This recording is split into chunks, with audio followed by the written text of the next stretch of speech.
గతంలో పీఎం మోడీ గారు ఆంధ్రప్రదేశ్కి వచ్చినప్పుడు కూడా మాట్లాడారు. ఇంకా గ్రహణం వీడింది అని. దాన్ని బట్టి మనకు అర్థమైంది. ఓహో! గ్రహణం వీడిపోయిందంటే ఇంక వీళ్ళు ఎవరైతే రాహుకేతువులు లాంటి వాళ్ళు ఉన్నారో వాళ్ళ పని పరిసమాప్తి చేయబోతున్నారు మోడీ గారు అనే సంకేతం. కాబట్టి ఇప్పుడు ప్రజలనేది ఏంటంటే ప్రతి ఒక్కరికి ఇప్పుడు నిన్న ప్రెస్ మీట్ పెట్టి ఏం మాట్లాడుతున్నాడు? రివర్స్ టెండరింగ్ చేస్తాను ఎవరొచ్చినా మళ్ళీ ఉండిద్దని. లేకపోతే 2.0 చూపిస్తాను. ఒక్కొక్కరిని ఏంటి రిటైర్డ్ అయిపోయినా కూడా వదిలిపెట్టను. సప్త సముద్రాల అవతలన లాక్కొస్తాను. పోలీసులు బట్టలు ఊడదీసుకొడతాను. ఈ మాటలు వింటున్నప్పుడల్లా వీళ్ళ మీద ఏదైతే రాజద్రోహం కేసు పెట్టాలి అని కేసులు నమోదు చేయాలి. నమోదు చేయకపోతే ఎట్లాగా ఇట్లాంటి మాటలు మాట్లాడుతున్నప్పుడు?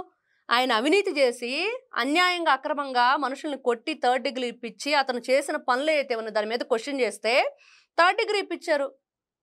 దాని మీద మరి క్వశ్చన్ చేసినప్పుడు ఈ రోజున నీతిగా నిజాయితీగా పనిచేస్తున్నప్పుడు విష ప్రచారం చేసే వాళ్ళని మరి రాజద్రోహం కేసు పెట్టొద్దా?